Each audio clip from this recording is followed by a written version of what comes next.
उत्तर आपण ऐकली आहे, तुम्ही काय म्हणाल?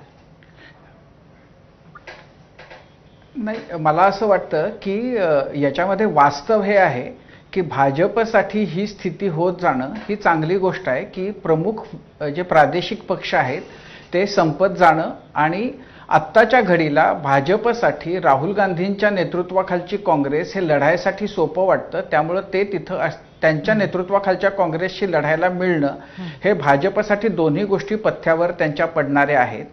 पण यामध्ये मगाशी जो एक मुद्दा आला होता की पोलरायझेशन, ध्रुवीकरण बंगालमध्ये जे झालं त्याच्याबद्दल, तर त्याच्यामध्ये एक गोष्ट ही झालेली आहे. बंगालमध्ये साधारण 30-35% पर्यंत मुस्लिम लोकसंख्या आहे आणि ममता बॅनर्जींना आजपर्यंत फायदा हाच होता की त्यांचं काउंटिंग जे सुरू व्हायचं ते साधारण 25-30% त्यांचा आकडा सुरू व्हायचा आणि त्यांच्या विरोधामध्ये असलेल्या पक्षाला म्हणजे आधी म्हणजे डावे पक्ष होते पहिल्या निवडणुकीमध्ये आणि नंतरच्या निवडणुकीमध्ये त्यांच्या कार्यकाळातल्या भाजप होतं, तर त्यांना सुरुवात शून्यापासून करावी लागत असे आणि ममता बॅनर्जींना 25-30 पासून पुढे करायला लागत असे. त्यामध्ये एक 10-20% मतं मिळाली की ममता बॅनर्जी जिंकत.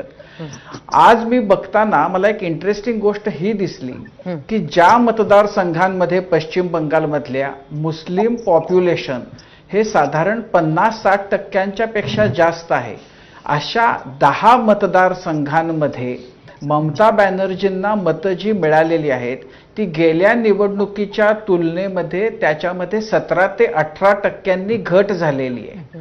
भाजपची त्या मतदारसंघांमधली मतांची संख्या ही साधारण 5 ते 7% वाढलेली आहे. पण तिथं या मतदारसंघांमध्ये काँग्रेस आणि डाव्या पक्षांची मतं ही जवळपास दुपटीनं वाढलेली आहेत. तर याचा अर्थ हा की मुस्लिम बहुल मतदारसंघांमध्ये मुस्लिमांची एक गठ्ठा मतं ममता बॅनर्जींकडे गेली नाहीत. ज्या मतदारसंघांमध्ये त्यांना असा एक पर्याय दिसला की इथं डाव्या पक्षांचा किंवा काँग्रेसचा उमेदवार म्हणजे मुस्लिम मतदारांना असं दिसलं की हा प्रबळ होऊ शकतो, तिथं त्यांनी ममतांची साथ सोडली आणि ते या दोन पक्षांकडे गेले. तर हे आता मी म्हणजे हे आणखीन जास्त सखोल बघायला पाहिजे, पण हे जे 10 मतदारसंघांमध्ये दिसलं त्यावरून पोलरायझेशन मुस्लिमांचं ज्या पद्धतीनं ममता बॅनर्जींना अपेक्षित होतं तसं ते तिथं झालं नाही आणि त्यांच्या पराभवाची जी अनेक कारणं असतील त्यातलं हे एक प्रमुख कारण असू शकेल असं मला वाटतं.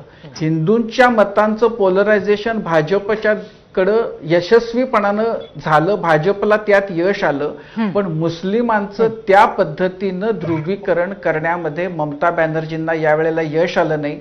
त्याचं एक महत्वाचं कारण हेही असू शकतं की गेल्या 5 वर्षांमध्ये किंवा आपण म्हणू की त्यांच्या गेल्या 15 वर्षांच्या कार्यकाळामधली अँटी इन्कम्पन्सी, तिथल्या कायदा आणि सुव्यवस्थेचा पूर्णपणानं उडालेला बोजवारा आणि त्यांच्याबद्दलचं असलेला की ते तुष्टीकरणाचं राजकारण करतात हात असलेला आरोप, हे आहेत कारण मुख्य वेगळी. पण ध्रुवीकरण त्यांना अपेक्षित होऊ शकलं नाही हे एक कारण असू शकतं असं मला वाटतं.